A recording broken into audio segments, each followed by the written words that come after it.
Coast to Coast podcast brought to you by the Lines and Play Picks.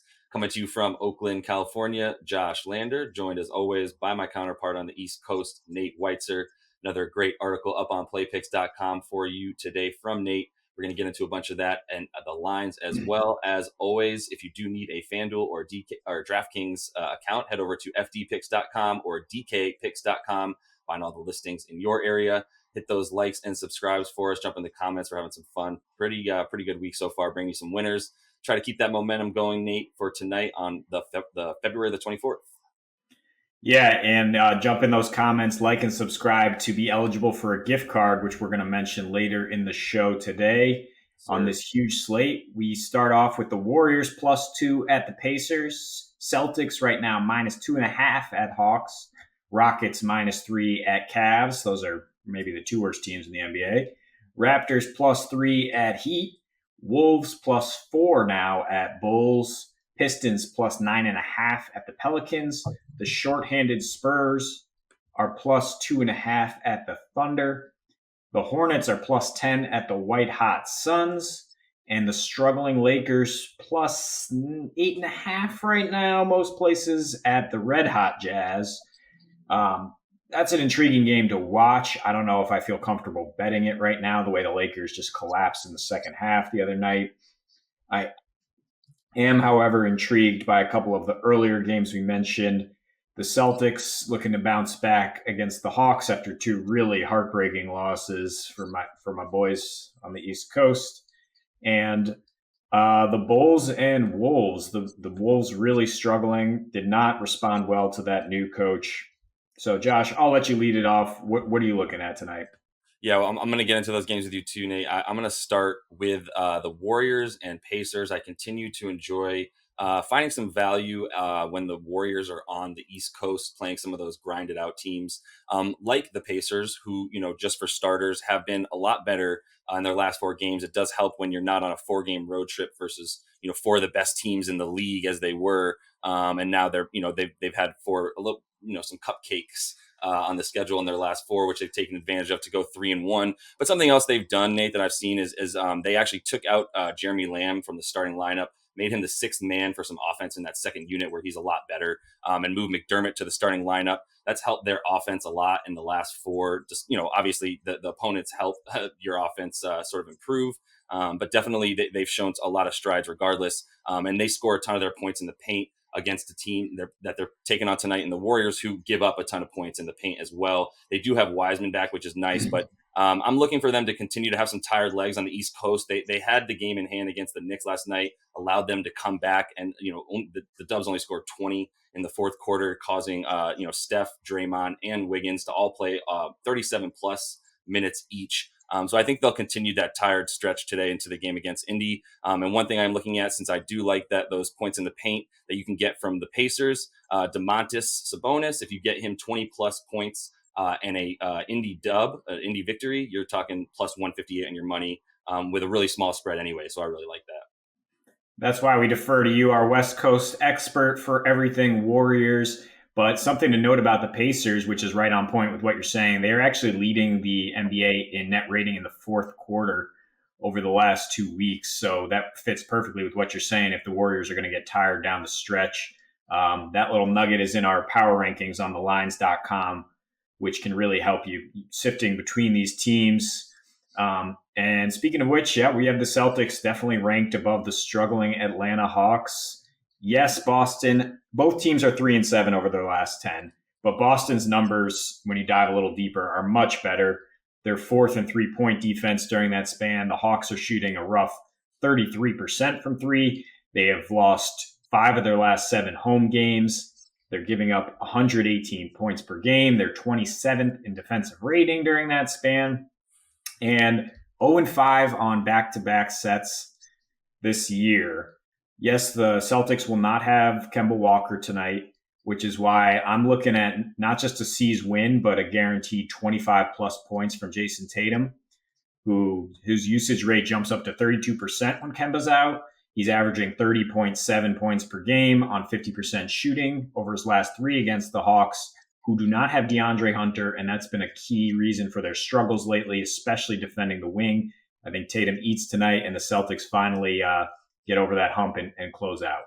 Yeah, crazy the numbers that the Hawks put up with versus without DeAndre Hunter. Maybe that man deserves Defensive Player of the Year for how bad they've been once he's off the court on defense. No problem with that pick there, although the Celtics continue to struggle and scare me mightily. I'm going to move on to a game I know we both really like, Nate. That is the Bulls against those struggling Minnesota Timberwolves. The Bulls continue to play really well against the Western Conference.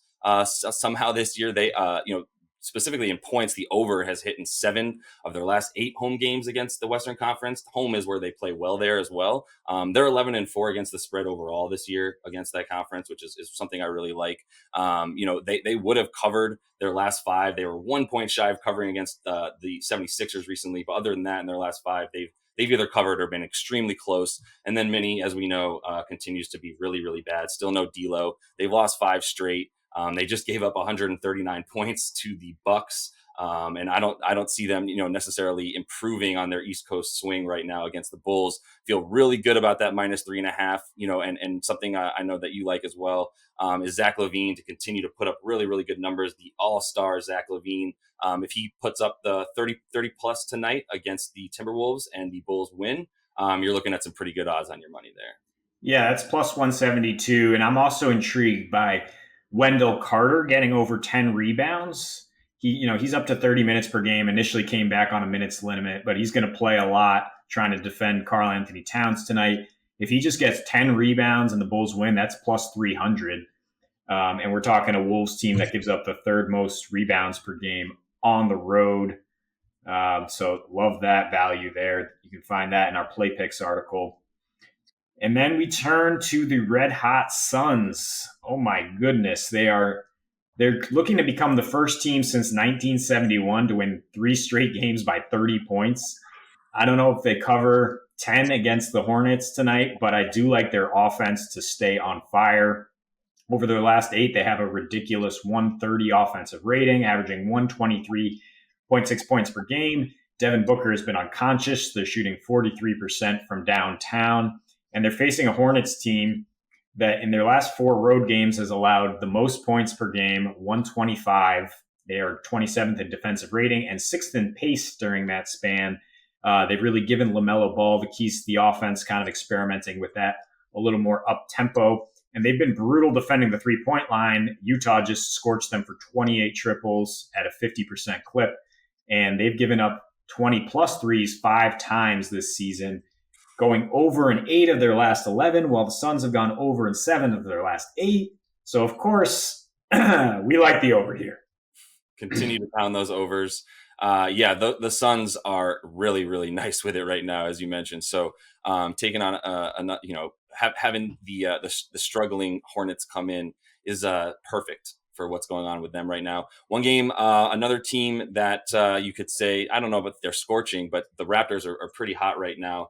They did lose to Philly last night. They're taking on the Heat tonight. This is more of a quick hit for me, Nate, just because I'm watching if Goran Dragic and or Tyler Hero are playing for the Heat. If they are, I do like the Heat to be able to handle the Raptors in a really small spread right now. If you do think those 2 players are going to play as we continue to play this injury watch game, you can find the Heat -3.5 right now, or 2.5 even in some places against the Raptors, who are coming off that, like I said, that loss last night where they had to play a lot of minutes with their big 3 there that they've turned into with the guards, Norman Powell, Anunoby, and Kyle Lowry playing well. But like I said, if Hero and Dragic are playing, I really like the Heat to handle the Raptors tonight. Yeah, and I like the over in that game. The Raptors just playing with such pace and giving up so many points on the road. Even the slow-paced Heat, I think, will be able to scorch them as they are tired. And just looking at a DFS angle, and obviously you want to try to get LeBron James in there. This is a big game for the Lakers to try to snap the skid.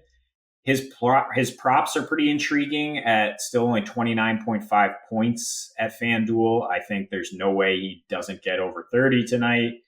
But yes, obviously a great DFS staple. Jason Tatum, as we mentioned, Domantas Sabonis, as we mentioned, against the Warriors' poor interior D. And then the Spurs are going to be really shorthanded. They have 4 key players out due to COVID protocols as they come off a long layoff. So I'm locking in Lonnie Walker and Patty Mills as near minimum plays. There are other guys to look for in that rotation as well. And got to give some credo to Saban Lee, who we forgot earlier this season when DeLone Wright was out. He is, in fact, the Pistons' backup starter, and he's done pretty well in that role. Yeah, I like that a lot. I got burned by DeLon Wright a couple of times trying to find some value, so I'm with it. One thing that we will get you now, Nate, that prop, as we mentioned, we're going to take Zach LaVine's points plus rebounds. Go ahead and give us that total. Make sure you've liked the video, subscribe to the account, and drop in the comments what you think Zach LaVine's total points plus rebounds combined will be. And we'll be offering a gift card up to whomever wins that. If there's a couple winners, as there have been recently, I guess we got to give out a couple more gift cards. So stay on us. We'll be with you guys tonight watching all these games and back tomorrow with another nice slate in the NBA. As for tonight, happy betting.